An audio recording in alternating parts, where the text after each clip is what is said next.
दोस्तों बाजार में ज़बरदस्त तूफानी गिरावट देखने को मिल रही है। मार्केट क्रैश कर गया एक तरह से।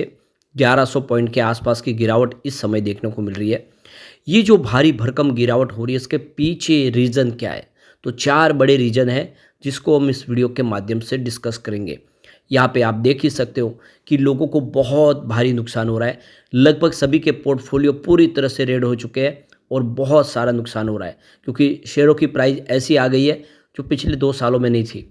29 साल का रिकॉर्ड टूटता हुआ दिखाई दे रहा है। क्या है इसके पीछे की वजह जानेंगे। दूसरी तरफ सेबी ने बड़ा फैसला कर लिया। वो माधवी बुच है, उनका समय कार्यकाल पूरा हो गया था, तो तुहिनकांत पांडे आ चुके हैं और आरबीआई ने भी एक बड़ा फैसला किया। क्या है वो फैसला, उसको समझेंगे इस वीडियो के माध्यम से। लेकिन फ्रेंड्स उससे पहले अगर आप पहली बार हमारे चैनल पे आए तो चैनल को सब्सक्राइब कर दीजिए, एक बेल आइकॉन दबा दीजिए ताकि जब भी नया वीडियो बने पहला नोटिफिकेशन आपको मिले। वीडियो पसंद आए तो लाइक से ज़रूर कीजिए। चलो फ्रेंड्स वीडियो स्टार्ट करते हैं। मैं हूँ आपका दोस्त एस बी दवे और हमारे अपने चैनल ऑनलाइन कमाई में आपका बहुत बहुत स्वागत है।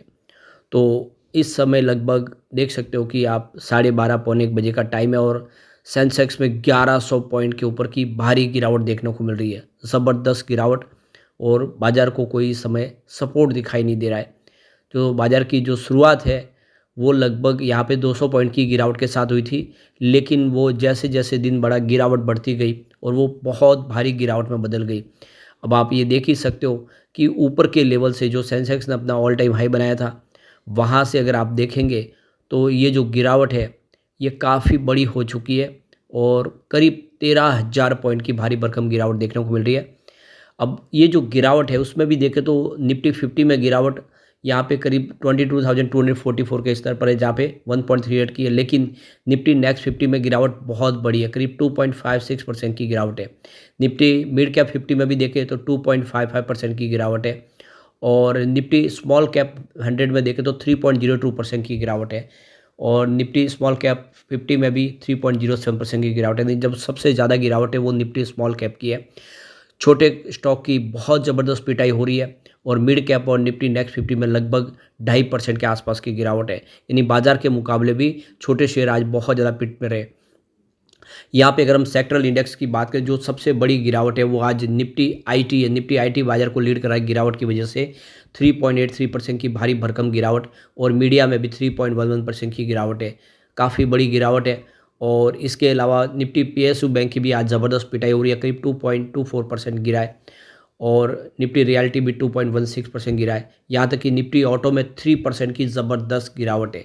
अगर कहीं थोड़ी कम गिरावट है तो वो निफ्टी फाइनेंशियल सर्विस में, जहाँ पे 0.24% की गिरावट है।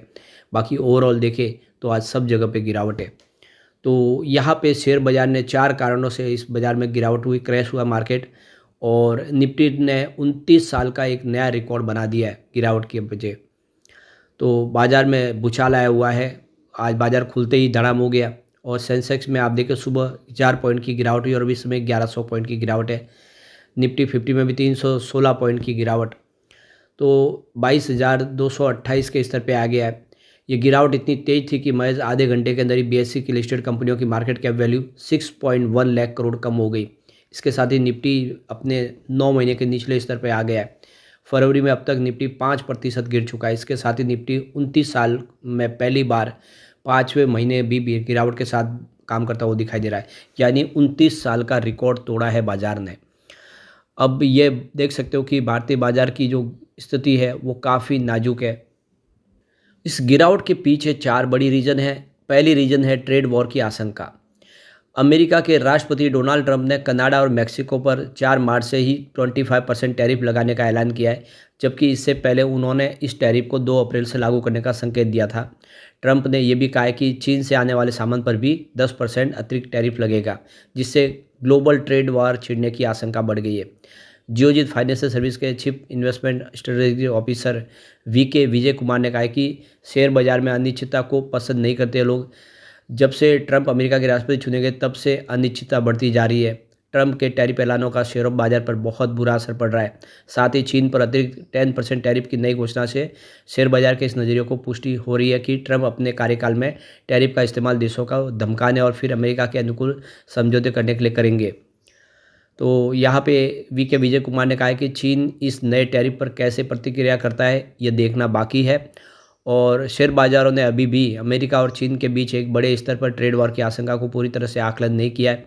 इसे टाला जा सकता है, लेकिन फिर भी इसको लेकर अनिश्चितता बनी हुई है। उन्होंने आगे कहा कि मार्च में इकोनॉमी से जुड़ी अच्छी खबरें और विदेशी निवेशकों की बिकवाली की रफ्तार धीमी होने के चलते शेयर बाजार में एक रिकवरी देखने को मिल सकती है। चूँकि लार्ज कैप का वैल्यूशन अब काफ़ी आकर्षक हो गया है, ऐसे में विदेशी निवेशकों की ओर से आक्रामक तरीके से बिकवाली की अब संभावना नहीं है। लंबी अवधि के निवेशक बाजार में कमजोरी का फायदा उठाकर धीरे धीरे वाजिब भाव पर कारोबार कर रहे हैं और क्वालिटी लार्ज कैप को जमा कर सकते हैं इस समय। वही ब्रॉडर मार्केट में फेयर वैल्यू स्टॉक का चयन कर सकते हैं, जैसे अभी डिफेंस स्टॉक अच्छे लग रहे हैं, तो गिरावट का फ़ायदा उठा सकते हैं। दूसरा जो रीजन बन रहा है, एशियाई बाजारों में कमजोरी ने भी 28 फरवरी को निवेशकों के सेंटीमेंट पर असर डाला है। हांगकांग के शेयरों में आज गिरावट के साथ ही 6 सप्ताहों के भारी तेजी का सिलसिला टूट गया। ट्रंप का चीनी सामानों पर अतिरिक्त 10% टैरिफ लगाने के फैसले के बाद जमकर प्रॉफिट बुकिंग हो रही है। हांगकांग के बेंचमार्क हैंगसेंग में 2.3% की गिरावट देखने को मिली। चीनी शेयरों में भी गिरावट देखने को मिली। लंच ब्रेक तक ब्लू चिप जो CSI 300 इंडेक्स में 0.8% की गिरावट आई और संघाई कंपोजिट में 0.9% की गिरावट आई। जापानी शेयरों में विदेशी निवेशकों की ओर से लगभग 5 महीनों की सबसे बड़ी बिकवाली देखने को मिली है। यह कुल 1.04 ट्रिलियन येन यानी 6.95 अरब डॉलर के निकासी की गई है। जापानी येन में मजबूती, बढ़ती महंगाई की चिंताएं और ट्रंप की टैरिफ नीतियों से जुड़ी अनिश्चितता के बीच चल के FI ने भारी बिकवाली की है। तीसरा जो रीजन बन रहा है, AI सेक्टर ग्रोथ पर संदेह बढ़ना। तो AI चिप्स इंडस्ट्रीज़ की सबसे बड़ी कंपनी एनवीडिया ने देख सकते हैं कि उम्मीद से कमज़ोर तिमाही नतीजों ने शुक्रवार को ग्लोबल मार्केट में भूचाल लाने के लिए एक अहम भूमिका निभाई है। निक्केई शेयर एवरेज शुक्रवार को अपने 5 महीनों के निचले स्तर पर 37,084.44 पर पहुंच गए। एनवीडिया के शेयरों पर रातों रात 8.5% की गिरावट देखने को मिली। कंपनी ने ग्रॉस मार्जिन के मोर्चे पर खासतौर से उम्मीद से कमज़ोर प्रदर्शन किया है।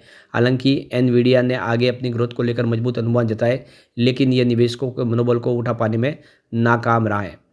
निवेशकों ने टेक्नोलॉजी सेक्टर से जुड़े शेयरों में जमकर प्रॉफिट बुकिंग की। ये प्रॉफिट बुकिंग इसलिए हुई क्योंकि हाल में ही टेक शेयरों में अच्छी तेज़ी देखने को मिली थी। एनवीडिया के नतीजों ने AI सेक्टर को देखकर उसमें ग्रोथ के ऊपर संदेह बढ़ा दिया है। चौथा जो रीजन है वो है अमेरिकी इकोनॉमी में मंदी की आशंका। अमेरिका में साप्ताहिक बेरोजगारी दावों से उम्मीद से अधिक बढ़ोतरी हुई है। इन आंकड़ों से दुनिया की सबसे बड़ी इकोनॉमी की सुस्ती बढ़ गई है। ट्रंप के टैरिफ प्लानों के चलते यह महंगाई दर में बढ़ोतरी का अनुमान जताया जा चुका है। इसके चलते IT शेयरों में आज भी भारी गिरावट देखने को मिली, जिनका कमाई का एक बड़ा हिस्सा अमेरिका से आता है। निफ्टी IT इंडेक्स कारोबार के दौरान 4% टूटा। इस सप्ताह अब तक IT इंडेक्स में लगभग 8% की गिरावट हो चुकी है, जिसके मुकाबले निफ्टी में 50 में केवल 2% की गिरावट आई है। तो ये 4 बड़े रीजन है बाजार में गिरावट के। अब इसके बीच में एक जो बड़ा फैसला लिया गया है, माधवी बुच की जगह पे अब तुहिन कांत पांडे सेबी के नए प्रमुख होंगे। और सेबी की जो चेयरपर्सन माधवी बुच के रिटायर होने के ठीक एक दिन पहले तुहिन कांत पांडे को इस अपॉइंटमेंट उनकी कर ली गई है और बुच 28 फरवरी को रिटायर हो रही है। तो आज से उनकी रिटायरमेंट है। उसके पहले तुहिन कांत पांडे अब 3 साल के कार्यकाल के लिए जिस डिपार्टमेंट में आ गए हैं और अब सेबी का कार्यभार जो है संभालेंगे। कुछ बड़े फैसले लेने के लिए तुहिन कांत पांडे काफ़ी ज़्यादा पॉपुलर है। उन्होंने अपने क्षेत्र में काफ़ी काम किया है। तो देख सकते हो कि अब तुहिन कांत पांडे को ये इससे जिम्मेदारी सौंपी गई। इससे पहले वो दीपम के सेक्रेटरी रह चुके हैं और बहुत सारे उन्होंने फैसले किए। फाइनेंस सेक्रेटरी, रेवेन्यू सेक्रेटरी बनने से पहले department of investment and public asset management Deepam के सेक्रेटरी थे। लंबे समय तक दीपम की जिम्मेदारी संभालने के बाद वो सेक्रेटरी रह चुके हैं और IDBI बैंक में सरकारी हिस्सेदारी बिक्री में भी उनकी अहम भूमिका थी। दूसरी तरफ जो नया इनकम टैक्स बिल लाया उसमें भी उनका काफ़ी बड़ा रोल है। तो एक बहुत ही दावेदार और मजबूत एक कैंडिडेट को लाया गया है, जिससे हो सकता है कि इस बार बाज़ार के लिए कुछ बड़े शानदार फैसले किए जाए, जिसका हमें इंतज़ार करना होगा आखिर क्या होगा फैसला। दूसरी तरफ देखें तो यहाँ पे RBI लगातार एक्शन में है। RBI सिस्टम में करीब 86,000 करोड़ रुपए नए लगाने जा रहे हैं ताकि जो लिक्विडिटी बैंकों की बढ़े। और संजय मल्होत्रा ने जब से कार्यभार संभाला, बैंकिंग सिस्टम में नकदी डालने के लिए RBI पूरी तरह से एक्शन मोड में है। नए गवर्नर संजय मल्होत्रा ने नकदी डालने में लगातार कोई कसर नहीं छोड़ी है।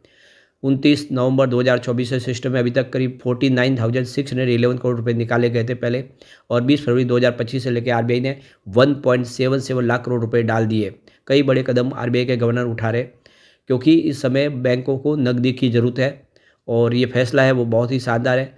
देखना होगा कि नए आरबीआई के गवर्नर किस तरह से बैंकिंग सिस्टम को सुधारते हैं, और अब सेबी के भी नए चीफ आ चुके हैं, तो ये सारे के सारे फैसले आने वाले समय में कुछ बड़ा करते हुए दिखाई दे सकते हैं। लेकिन फ्रेंड्स, कोई भी इन्वेस्टमेंट करने से पहले अपने फाइनेंशियल एडवाइज़र से एडवाइस ले ले या अपना खुद का रिसर्च करें, क्योंकि मैंने वीडियो आपके एजुकेशनल पर्पज़ के लिए ही बना। वीडियो पसंद आए तो लाइक से जरूर कीजिए और चैनल को सब्सक्राइब कर दीजिए। Thank you friends.